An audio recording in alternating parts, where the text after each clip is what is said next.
Abra sua Bíblia comigo no primeiro livro dos Reis, capítulo 13.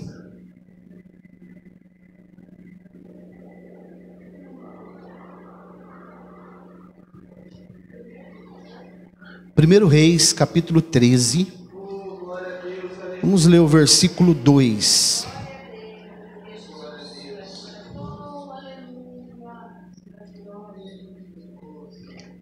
Amém? Depois nós vamos ver mais um texto que está no segundo livro dos Reis, no capítulo 22. Primeiro Reis, capítulo 13, versículo 2, diz assim: a santa, bendita e eterna palavra de Deus. E ele gritou contra o altar na palavra do Senhor e disse: altar, altar, assim diz o Senhor, eis que uma criança nascerá à casa de Davi, de nome Josias, e sobre ti ele oferecerá o sacerdote dos lugares altos, que queimam incenso sobre ti, e os ossos dos homens serão queimados sobre ti. Capítulo 22 do segundo livro dos Reis. É o cumprimento da profecia do capítulo 13. Isso. Mais de 300 anos depois dessa profecia do capítulo 13, no capítulo 22 vai se cumprir. Versículos do 1 e 2. Glória a Deus. Amém? Diz assim: Josias tinha 8 anos quando começou a reinar, e reinou 31 anos em Jerusalém. E o nome da sua mãe era Gedida, filha de Adaías de Botscate. E ele fez aquilo que era reto à vista do Senhor, e andou em todos os caminhos de Davi, o seu pai, e não se desviou nem para a direita e nem para a esquerda. Podemos dizer amém? Amém. Glória a Deus. Muito bem, irmãos. Hoje é uma noite de ceia, e sinceramente eu esperava que tivesse pelo menos mais um pouco de pessoas aqui, né? Infelizmente isso deixa a gente muito desmotivado, né? Uns dias atrás aí, a irmã Roberta perguntou para mim: como que você consegue, né? Pregar, ter motivação. Eu falei: porque eu fui chamado para isso, né? Eu fui vocacionado para isso. Se não, irmãos, se você não for chamado, vocacionado, você vai fazer outras coisas, né? Mas, irmãos, essa semana eu estava refletindo algumas coisas, e eu comecei a ler um pouco sobre tâmaras. Vocês sabem o que são tâmaras? É uma fruta. Tâmara é uma fruta, por sinal, não é muito barato, né? Mas tudo aquilo que é bom tem um certo preço a ser pago, né?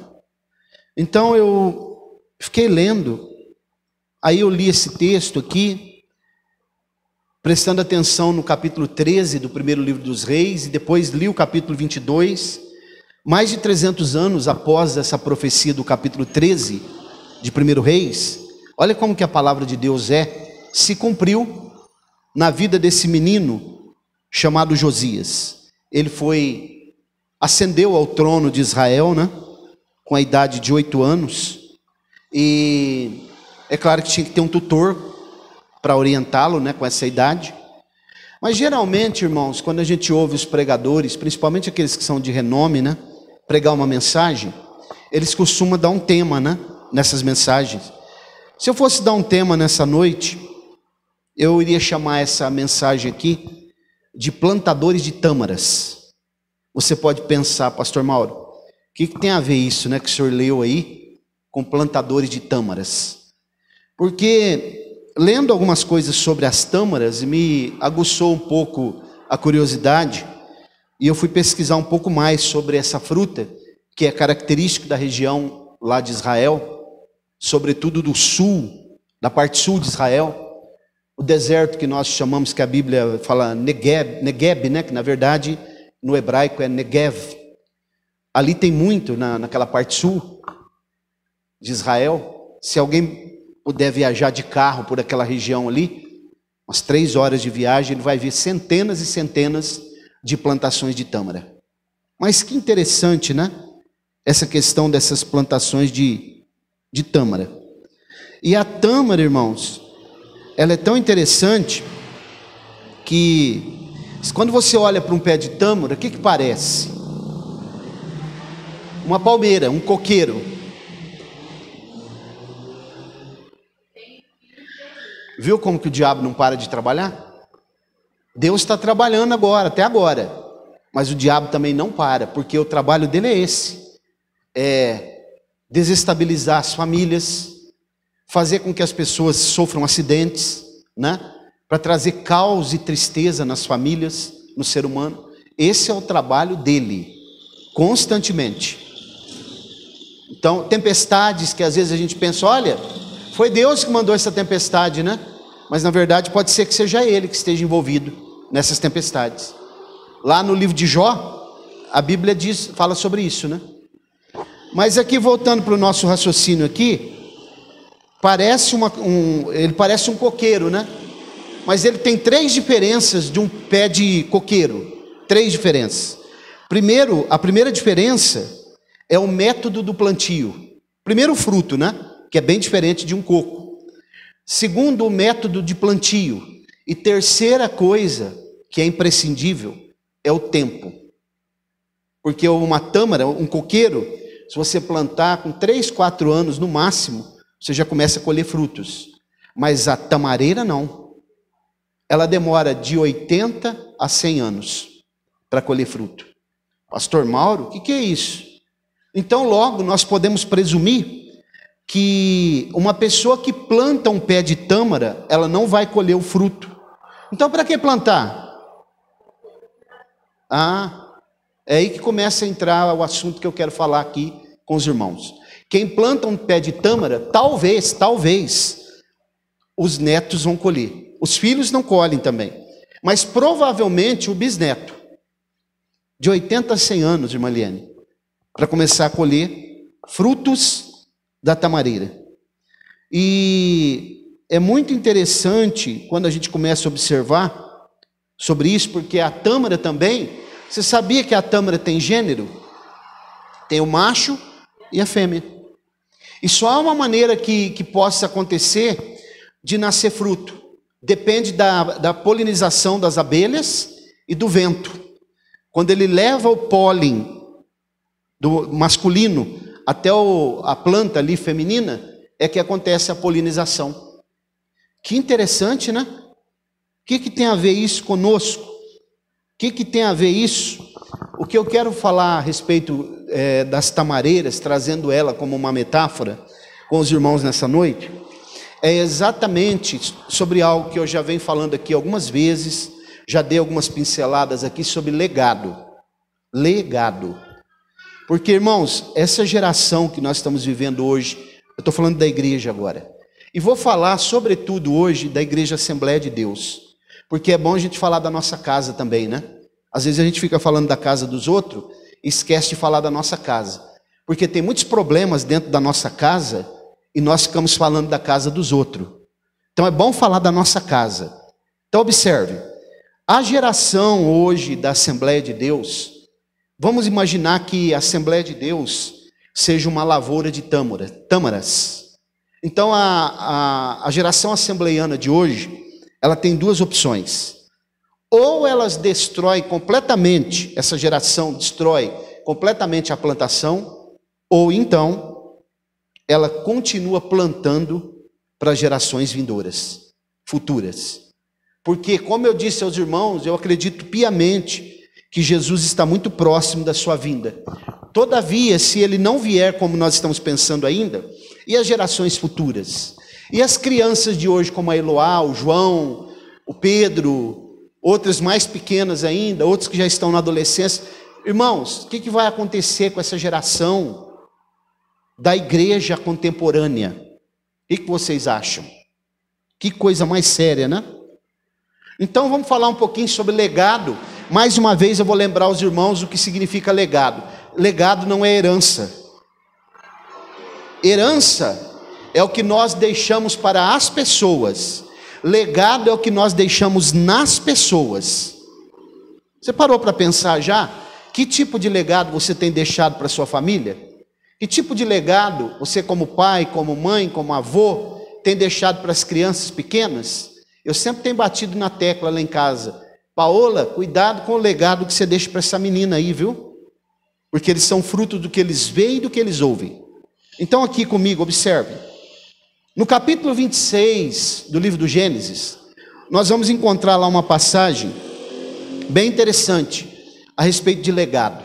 A partir do versículo 15 até o versículo 18, a Bíblia diz que os servos de Abraão, eles cavaram poços. É como plantar tâmaras, que esses poços eles serviram para gerações futuras.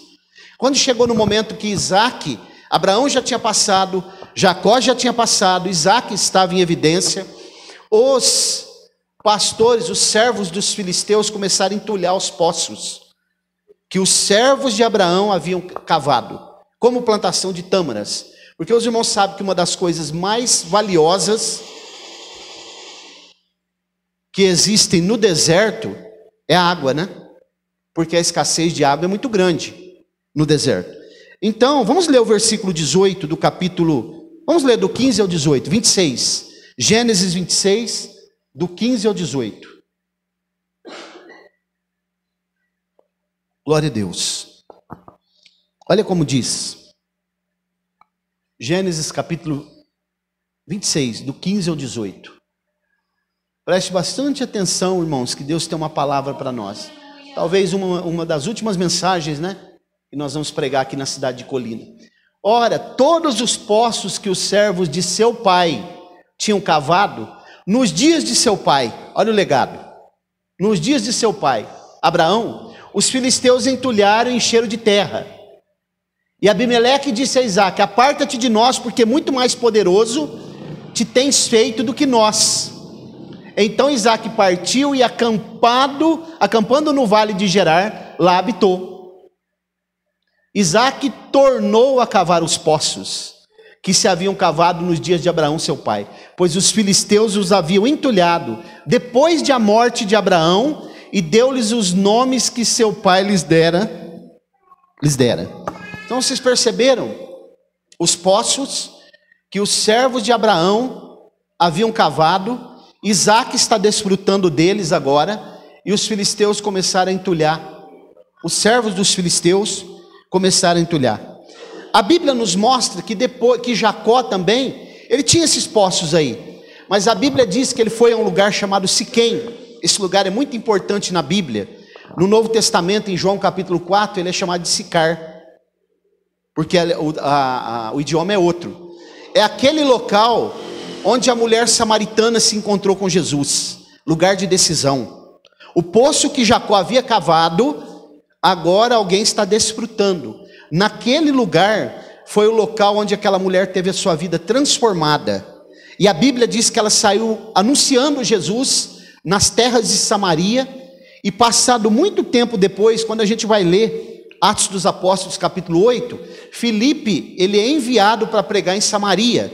E quando ele começa a pregar em Samaria, falar de Jesus, o coração dos samaritanos daquela região já estava propenso, sensível à voz do evangelho, porque lá atrás, aquela mulher samaritana, ela semeou a semente do evangelho. Os irmãos estão percebendo a importância de se plantar tâmaras. Eu plantar para quê? Eu não vou fazer isso agora para mim, porque eu mesmo não vou usufruir, eu mesmo não vou desfrutar. Mas e a geração que vem? Tem coisas, o irmão sabia que tem promessas que Deus faz para nós, que nós não vamos receber ela, mas as gerações futuras, os nossos filhos, os netos, os bisnetos poderão receber. Irmãos, observe, Uma outra passagem que me chama a atenção está em Gênesis 23. Depois, aproximadamente, de 60 anos, que Abraão havia, 62 anos especificamente, que ele havia saído da Mesopotâmia, de Ur dos Caldeus, terra entre rios, é o lugar que nós chamamos de Golfo Pérsico hoje, aquele lugar ali. Abraão sai, aparta-te da sua parentela. 62 anos depois vem a morte da sua esposa Sara. Eu até preguei sobre isso aqui já. E a Bíblia diz que ela foi sepultada num lugar chamado Hebrom, na caverna de Macpela. Abraão vai até os filhos de Het, e ele pede para que eles vendessem aquela sepultura. E eles vão dizer: mas o senhor é um príncipe no nosso meio, mas eu quero pagar. E Abraão, até então, ele não tinha terra, possessão de terra. Quando ele paga por aquela sepultura, você sabia que nesse tempo, nos tempos bíblicos, uma sepultura, pagar por uma sepultura, era como se fosse uma escritura de território daquela terra? Quem comprava uma sepultura é como se ele recebesse agora uma escritura de uma possessão de terra. E ele pagou 400 ciclos de prata por aquela sepultura, sepultou a sua esposa.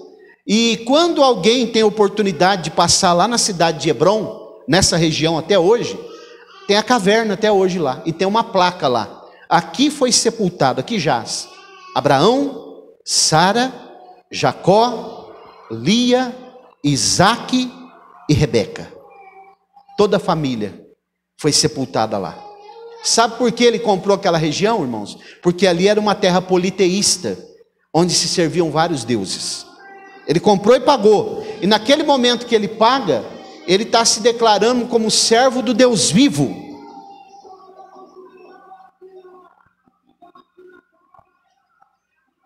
Como servo do Deus vivo, o Deus que fez todas as coisas, o Deus único. E quando ele paga por aquela terra, ele está dizendo: agora eu tenho possessão dessa terra, e aqui eu sou representante do Deus verdadeiro, do Deus único, o Deus criador, o Deus que fez todas as coisas, o Deus todo-poderoso. E passou-se os dias, e quando uma pessoa compra a sepultura, como Abraão comprou, e até nós aqui que estamos aqui, quando nós descermos a sepultura, se não alcançarmos o arrebatamento da igreja vivos, nós temos uma esperança. A sepultura para nós é uma esperança. Que esperança, pastor Mauro? O que está em Isaías 26, versículos 19 e 20. Quando a Bíblia diz que o orvalho de Deus vai ressuscitar os mortos. E ele diz assim: entra, povo meu, nos quartinhos, fecha a porta, até que passe a sua ira. Só por um momento. E essa sepultura, esse quartinho, é justamente, o quartinho é a sepultura. Toda pessoa precisa ir lá, né? Aqueles que passam para a eternidade devem ir para o quartinho.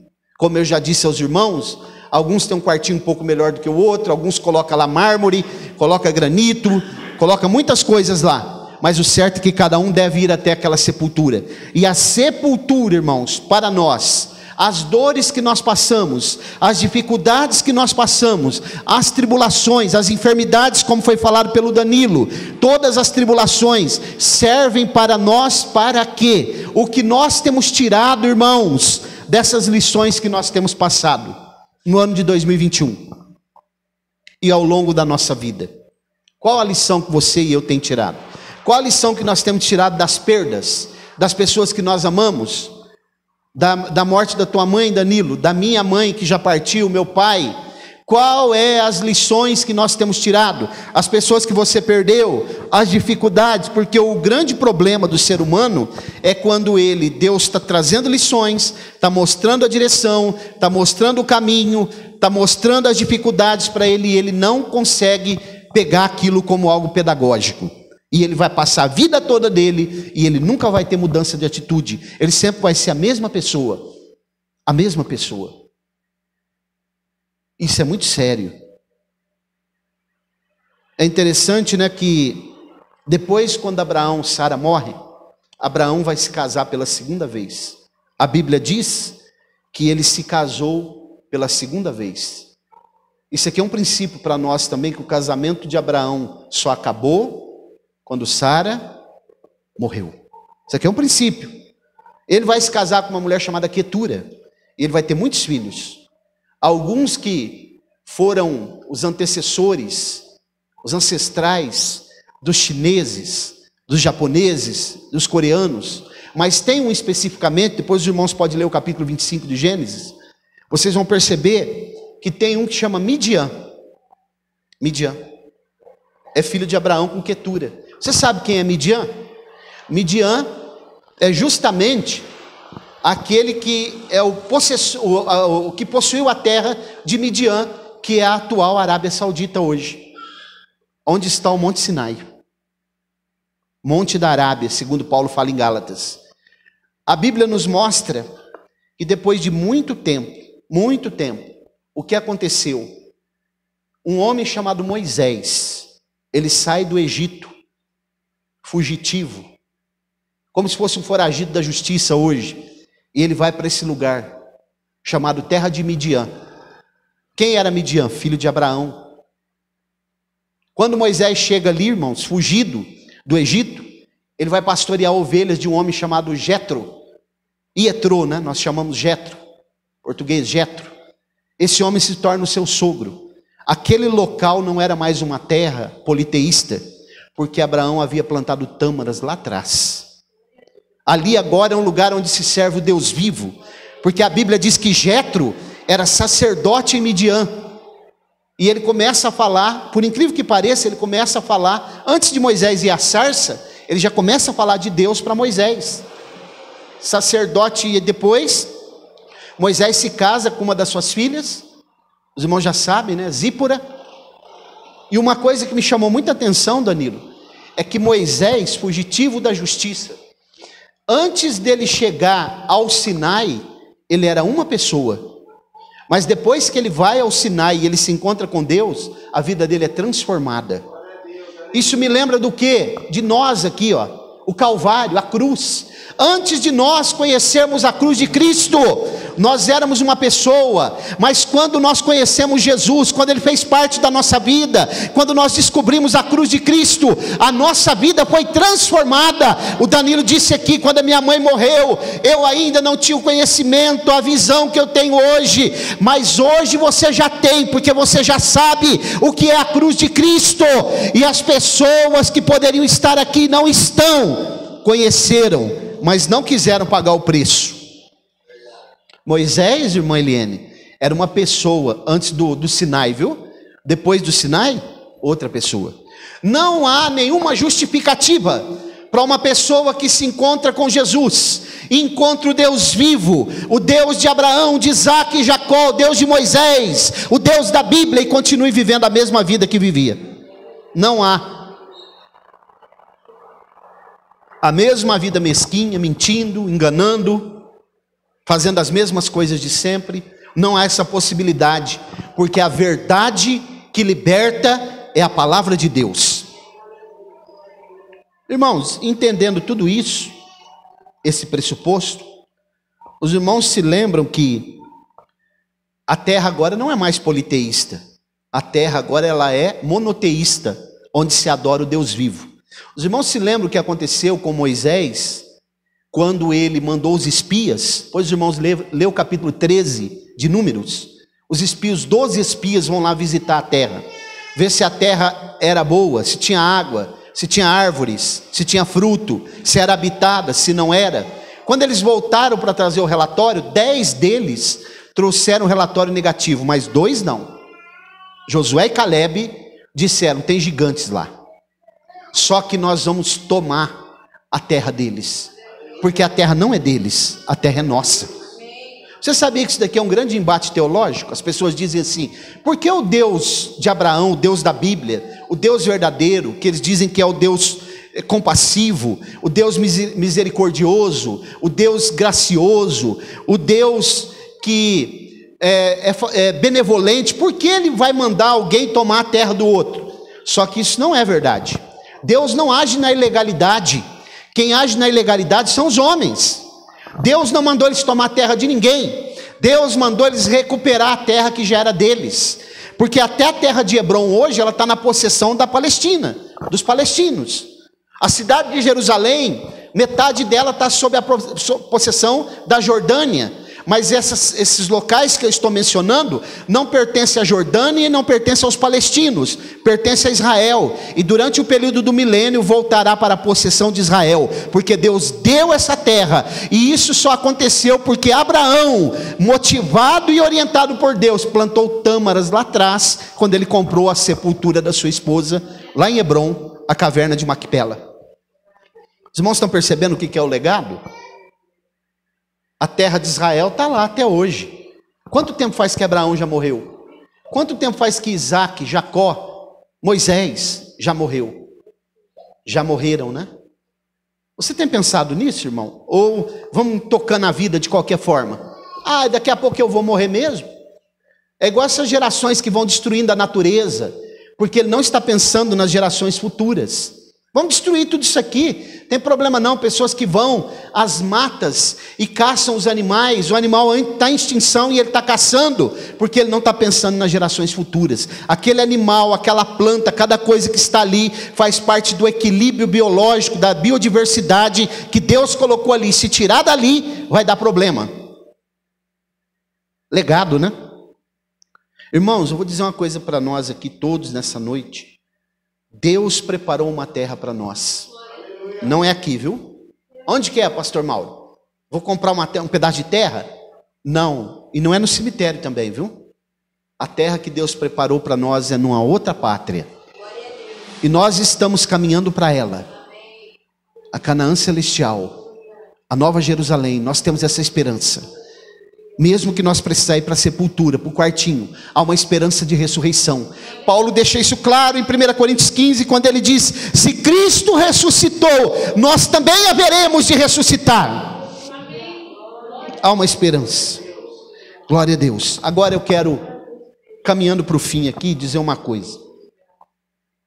Por que nós estamos aqui hoje pregando essa palavra? Por que nós estamos aqui hoje ouvindo essa palavra aqui, cultuando a Deus, fazendo ceia? Por quê? Porque lá atrás alguém plantou tâmaras, alguém semeou, alguém falou de Jesus, alguém trouxe a mensagem do Evangelho e nós estamos aqui.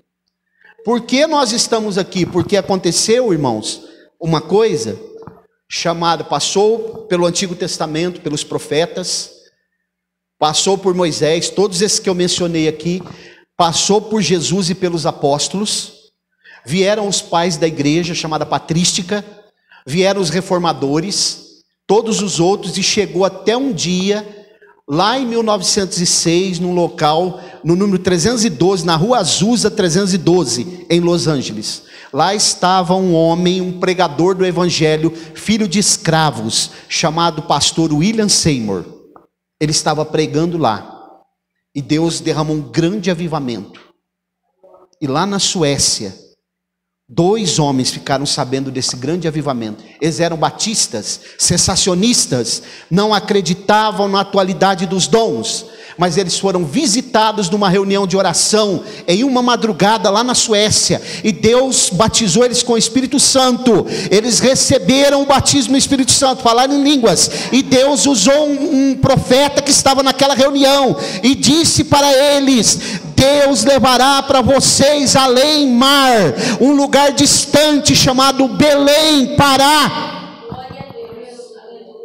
Eles não sabiam onde era. Início do século 20. Eles foram na biblioteca e olharam o mapa. E eles descobriram que Belém, Pará, estava aqui no Brasil, no extremo norte dessa nação. No dia 5 de novembro de 1910, eles embarcaram no navio a vapor Clemente. Nós somos assembleianos? Temos que saber a história da Assembleia de Deus, irmãos. Vieram para cá no dia 19 do mesmo mês. Eles desembarcaram em Belém. Começou ali o movimento pentecostal. Glória a Deus.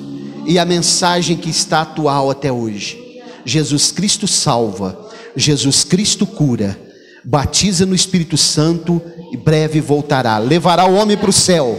leva o homem para o céu. Glória a Deus. Nós estamos aqui porque eles plantaram as tâmaras. Você quer conhecer o Museu da Assembleia de Deus? Vai lá em Belém, tem lá. Desde os dias lamparinas, o que eles usaram, as roupas que eles usavam, o primeiro púlpito, a primeira igreja, está tudo lá.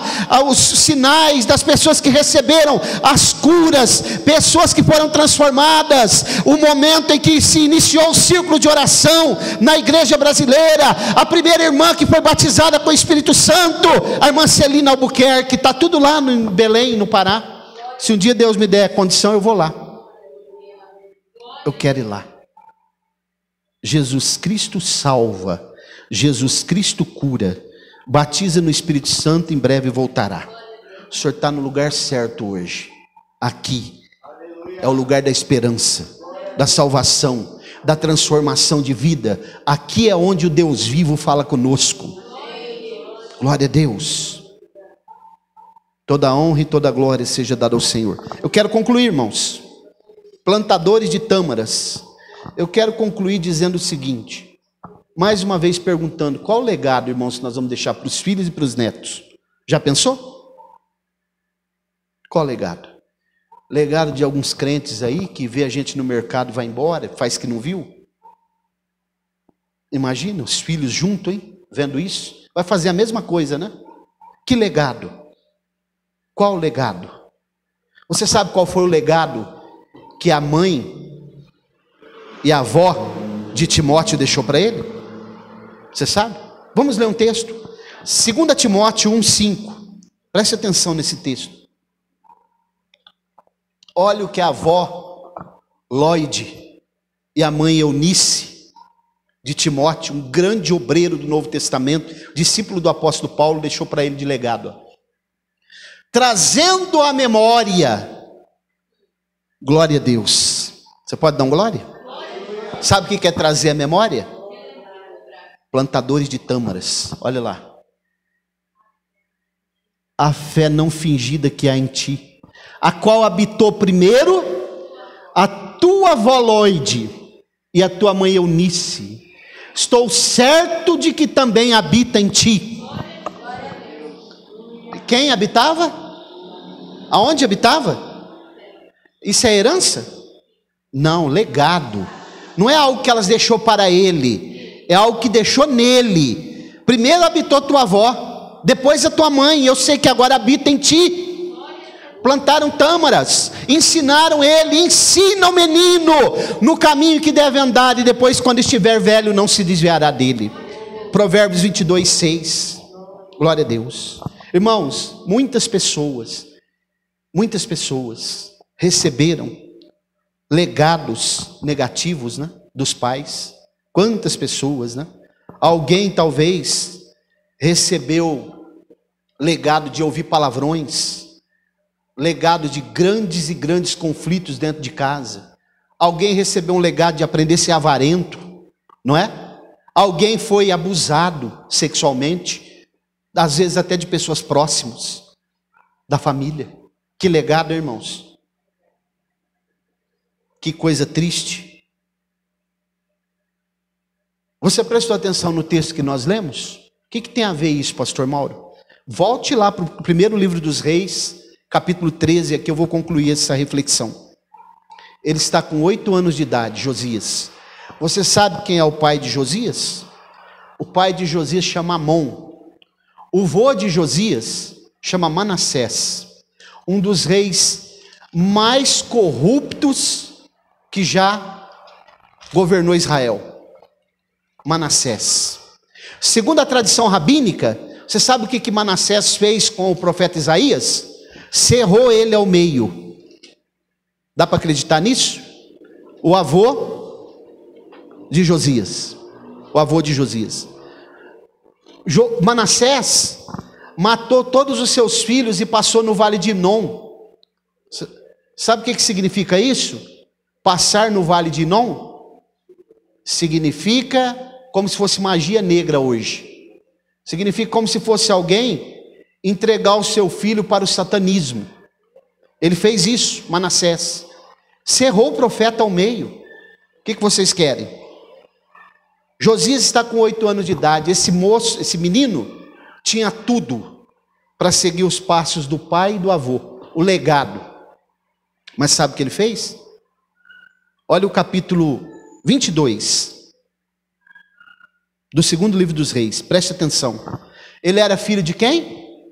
De Amon. Ele era neto de quem? De Manassés. Capítulo 22, segundo livro dos Reis.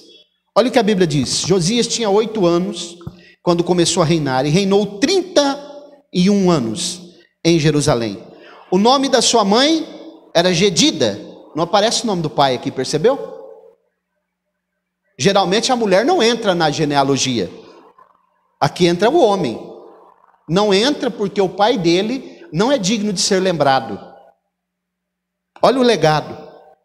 Gedida, filha de Adaías de Botiscate. Agora preste atenção no versículo 2. E ele fez aquilo que era reto à vista do Senhor, e andou em todos os caminhos de Davi, o seu pai. Mas o pai dele é Davi? Não é Amon o pai dele? Não se desviou nem para a direita, nem para a esquerda. Quando ele tinha 16 anos, ele mandou trazer o livro das crônicas dos reis, e começou a procurar uma referência. Não era o pai dele a referência, não era o avô dele, e ele descobriu a grande referência dele: o homem segundo o coração de Deus. Se você não tem referência no teu pai, na tua mãe, procure um homem de Deus, uma mulher de Deus que tenha vida com Deus, que tenha caráter ilibado, que seja pessoa que você sabe que vive o que prega, pessoa que dá testemunha aí fora, pessoa que não se desvia nem para a direita e nem para a esquerda, e siga esse legado. As referências hoje estão escassas. Cadê as referências para as crianças, irmãos? Cadê? Cadê as referências? Não tem. Sabe como você já sabe quais são as referências hoje, né? Esses ensinadores de YouTube aí, os youtubers, influencers, sabe o que eles estão ensinando? Eles estão saindo da Assembleia de Deus. Sabia, Danilo? Eles estão saindo da Assembleia de Deus, porque eles não suportam a Assembleia de Deus. Eles estão ensinando que pode fazer tatuagem, eles estão ensinando que não existe mais os dons espirituais, né? Eles nunca frequentam escola dominical e culto de ensino. Eles estão ensinando que pode encher a cara com bebida alcoólica, que não tem problema nenhum. Eles estão ensinando isso nas redes sociais aí, e estão arrebanhando milhares de pessoas. O legado que eles vão deixar é um legado triste. Eu vou dizer uma coisa aqui muito séria, irmãos, muito séria. Homens naturais geram filhos naturais. Homens espirituais geram filhos espirituais. Se o teu pai e a tua mãe nunca foi um bom exemplo, procure um pai na fé, uma mãe na fé, e siga os exemplos deles, viu? Esses cidadãos aí que eu estou dizendo, eles estão pregando aí que os dons acabaram, que não precisa. Não é bem assim não, vamos atualizar a Bíblia. Não é bem assim não, viu? Vamos aceitar todo mundo. Vamos fazer uma teologia inclusiva. Vamos fazer aqui uma teologia progressista. Ok? Teologia da missão integral, teologia da libertação, teísmo aberto, universalismo. É isso que eles estão ensinando. E eu pergunto para vocês, as pessoas que estão bebendo nessas fontes, você acha que isso aí são tâmaras? Isso aí é veneno. Veneno na panela. Tome cuidado, irmãos. Olhe para as gerações, olhe para o teu filho, olhe para os teus netos.